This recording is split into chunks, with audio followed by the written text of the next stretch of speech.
Hello, everyone. I am a big fan of the guitar unboxing videos, and so I figured I would give it a try. My enthusiasm level, however, appears to be a bit low, as I am having to accept that I've let myself go. But I had an idea. There's one thing that I have not seen in any other unboxing video of a guitar. Opening a guitar or an axe with an axe. I've seen swords and I've seen knives. Man, that thing's dangerous. Can you imagine chopping, like, if you're like just chopping something with it, accidentally swung? Oh, jeez. You just, that's like, you only get one chance to make that mistake.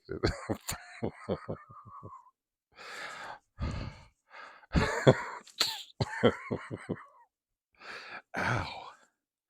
That's, yeah, that's, which is what that's for, but, yeah, it's not for, you're supposed to hit yourself with it. All right. It's exciting, isn't it? All right. Am I supposed to say what it is before I open it? I don't think so. Ruins the surprise.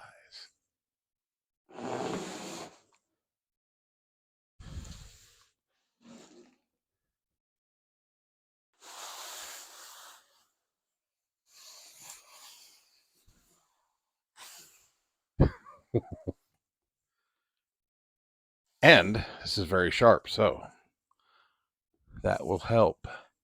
And also, first impressions.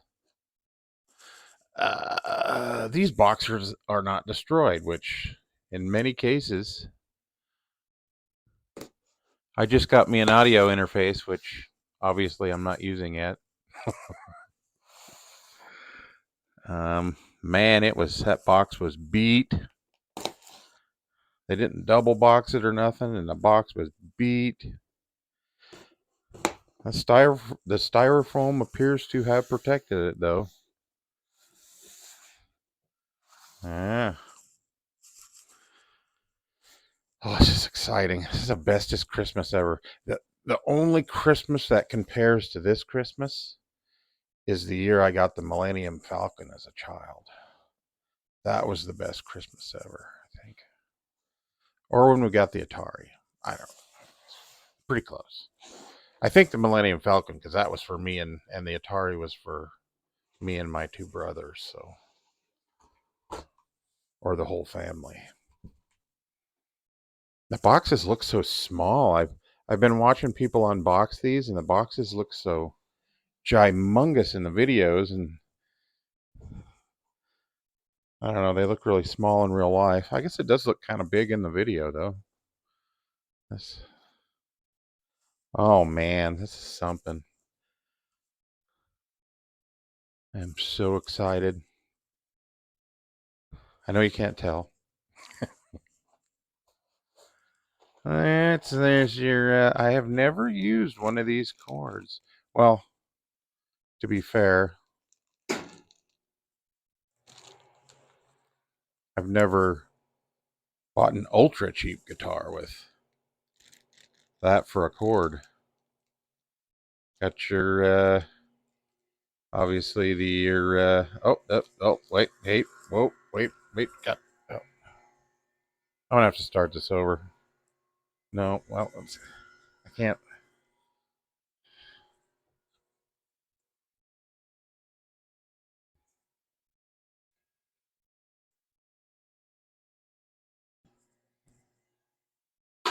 Stupid heater. All right. Almost got kind of a cream look to it. I've expected it to be white. Oh man, it's in there. It's got packaged way better than the Fender Squires. Squires didn't have an all-encompassing styrofoam.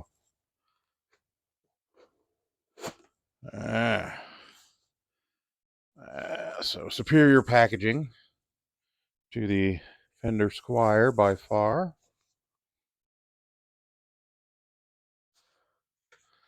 The neat thing about the Fender Squires, though, is they put a cloth bag on the inside of the foam bag. So I suppose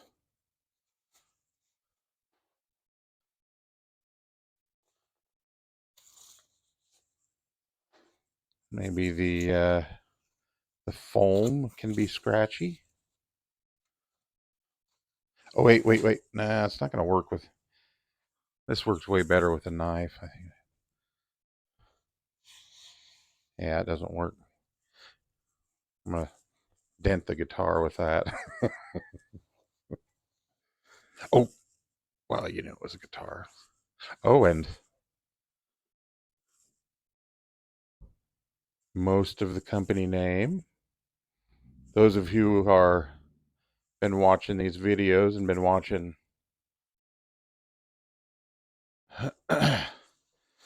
guitar unboxing videos probably recognize that.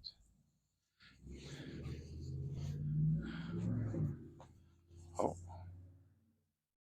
I don't know. Maybe with this mic you can't hear all the background noise. I probably should have pretended like the heater and that truck that just went by. Just pretended like that didn't happen.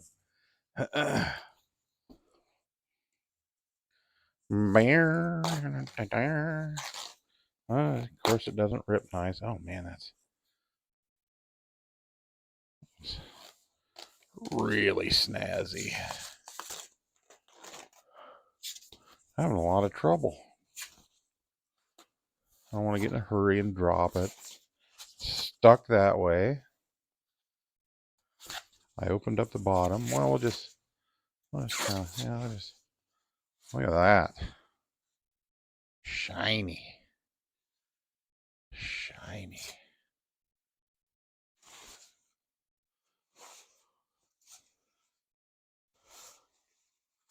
So this is sub $200.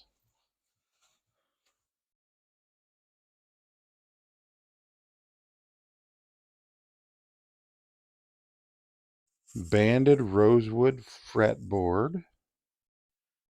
Rolled end frets. It didn't say stainless in the ad, and I'm sure if it was, they would have said. I mean, it kind of looks like it.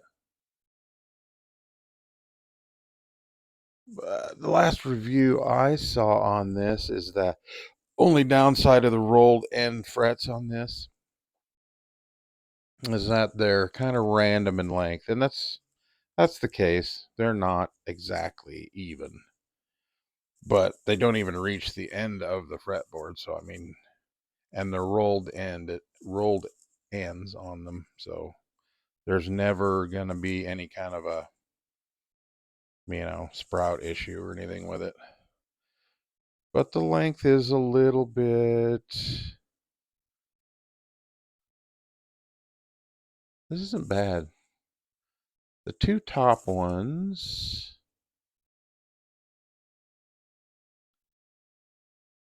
Huh, not anything that anybody would probably notice. But this is just a Westcreek double cut, or DC is what they call it. It's kind of a Les Paul Jr. clone, but it's double cut, whereas the Les Paul Jr., I think it's just the single with the round, maybe. I don't Man, that's a big old dog ear on there. In the videos, you didn't seem that large, but yeah, that's it's bigger than your normal soap bar P90 is a little smaller. This thing looks ginormous. Oh man.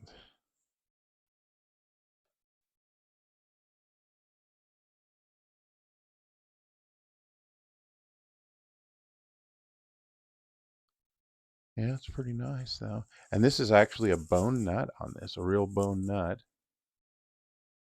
Is it on this one? Yeah, I think so. I don't know that I saw in the ad it being a bone nut, but other people that have reviewed it say that it is.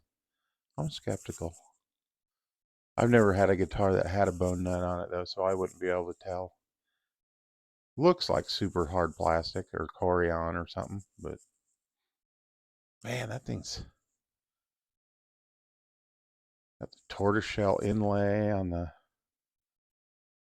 headstock. Yeah, that's pretty. One thing gives me a little bit of pause is I mean, this has a really nice intonatable saddle, which most guitars like this don't. I mean, they might have like ridges on it that help with intonation. This has adjustable individuals and also the screws in the back too. So it's completely adjustable as far as intonation goes. But it doesn't fit tightly in the studs. It's got a little tip forward on it, which is kind of odd. Huh. I don't know if it's supposed to be that way. The action looks really tight though. I mean, that is really tight action, so you wouldn't want it to be flat. It'd almost be, you'd have to adjust it, maybe up even. Yeah, it's got black banding around it. It is rosewood, rolled in frets, which are, it's completely unnoticeable unless you look at it really close. The distance from the rolled end to the edge of the neck on some of them varies a little bit, but still way nicer than just like a regular cut end fret, I think. And this is another thing I think is cool about this is it doesn't have a back plate for the controls. It's just attached to this front plate with two screws. So if you want to, and this one has full-size pots, which is extremely rare in a cheap guitar. Most of them have what they call dime-size pots, which are about the size of that. These have the big quarter-size, full-size pots in them. They're nice, doesn't turn like super easy. It's just like, I don't know what you call it. Just glides evenly. Really nice. And I've also seen people test these P90s and compare it to a Les Paul Jr. This is a little bit hotter than a Les Paul Jr. P90. This is 10 something. Les Paul's 8 something, I think. Yeah.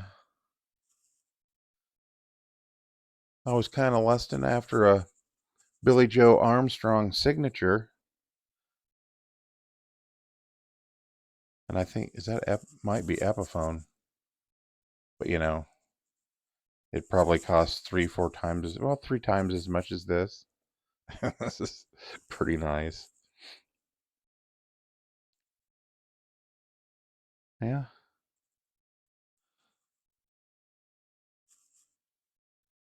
And yeah, the truss rod adjustment. I mean, it feels like it's full tune. I mean, it's obviously out of tune, but the strings aren't real loose. And the arch in the truss rod is it's just a little teeny bit of space. But I'm thinking maybe if you tune this all the way up, it might be actually perfect. Perfect amount of bow in the neck. I'm going to say that's probably good. Assuming there's no high frets. which it doesn't look like it, but I don't know if that's something you can just look at it and tell.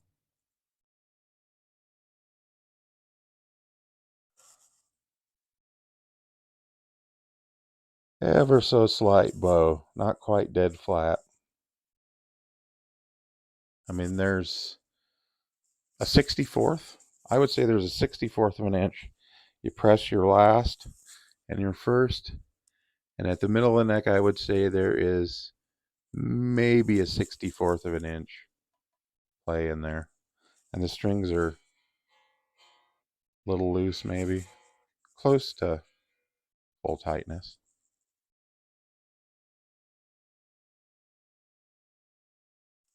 Hmm, pretty snaz. And in my guitar journey, figuring out what I like as far as tone and things like that, I'm just a simple tone all the way up, volume all the way up, bridge pickup. So this is really, I mean, I should sell the rest of my guitars. This is the only one I need. This has everything I like and nothing else. So, yeah, very nice.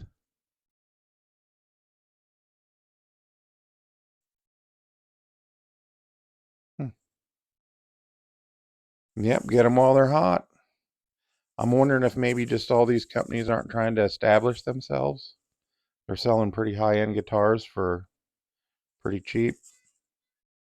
When everybody figures out what they are, prices will probably start jumping up. But it's like, it's a thing right now for really well-built, cheap guitars. Yeah, don't see anything wrong with that, provided that saddle is supposed to tip forward a little bit. Hmm. I mean, it's not going to hurt anything as long as your distances are all correct. I like it.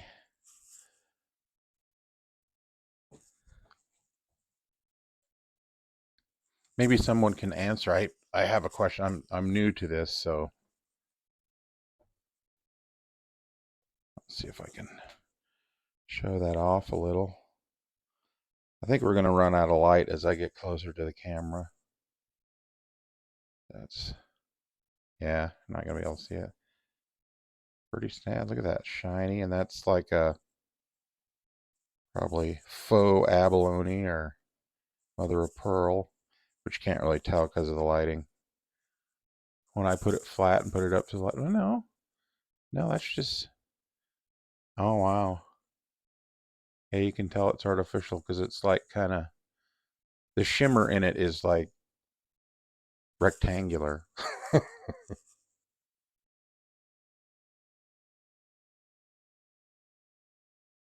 Nice, shiny, gloss, set neck, good handshake. Oh, it's a nice kind of balance. That's, I don't, well, maybe I don't know if that's going to have, not going to have much drop.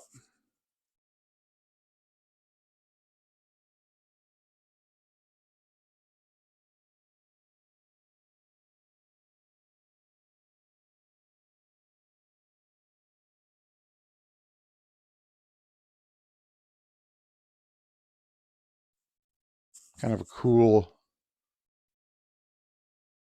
unsuable headstock.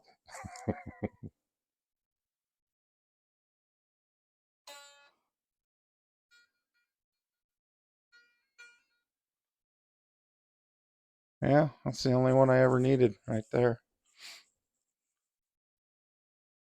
Oh well, we have to arrive at the destination somehow, right?